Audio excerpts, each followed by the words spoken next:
ഛത്തീസ്ഗഡിലെ ഗോത്രവർഗ ക്രൈസ്തവർക്ക് തങ്ങളുടെ ഗ്രാമങ്ങളിൽ മരിച്ചവരുടെ മൃതദേഹം സംസ്കരിക്കുന്നതിന് അനുവാദം നിഷേധിക്കുന്നത് തുടർക്കഥയാകുന്നു. മൃതസംസ്കാരത്തിന് ഇതര മതവിശ്വാസികളായ ഗ്രാമവാസികൾ തടസ്സം സൃഷ്ടിക്കുകയാണെന്ന് പ്രൊട്ടസ്റ്റന്റ് മിനിസ്റ്ററായ ജൽദേവ് അന്തുഗുറി പറയുന്നു. തൻ്റെ ബന്ധുക്കളുടെ മൃതസംസ്കാരത്തിന് നേതൃത്വം നൽകിയതിന് ബസ്തറിലെ ചിന്താവാഡ വില്ലേജിൽ നിന്ന് അദ്ദേഹത്തെയും മറ്റേഴു പേരെയും പോലീസ് അറസ്റ്റ് ചെയ്ത് ജയിലിലടച്ചിരുന്നു. തങ്ങളുടെ പൂർവികരുടെ ഗ്രാമത്തിൽ മൃതസംസ്കാരം നടത്തുന്നതാണ് ഛത്തീസ്ഗഡിലെ ഗ്രാമവാസികളുടെ പരമ്പരാഗത രീതി. എന്നാൽ ക്രിസ്തുമതം സ്വീകരിച്ചവരെ അതേ ഗ്രാമത്തിൽ തന്നെ അടക്കുവാൻ ഇതര മതവിശ്വാസികൾ സമ്മതിക്കുന്നില്ല.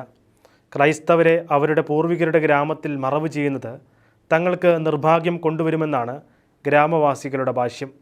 അവർ പ്രശ്നമുണ്ടാക്കിയതിനെ തുടർന്ന് ക്രമസമാധാന പ്രശ്നങ്ങളുണ്ടാക്കി എന്ന പേരിൽ പോലീസ് പ്രൊട്ടസ്റ്റന്റ് അംഗങ്ങളെ അറസ്റ്റ് ചെയ്യുകയായിരുന്നു. ഏതാനും ദിവസങ്ങൾക്ക് ശേഷമാണ് അവർക്ക് ജാമ്യം ലഭിച്ചത്. ഏതാണ്ട് 25ഓളം കേസുകളാണ് ഇത്തരത്തിലുണ്ടായിട്ടുള്ളതെന്ന് പ്രൊട്ടസ്റ്റന്റ് ബിഷപ്പ് വിജയ് കുമാർ തോബി പറയുന്നു.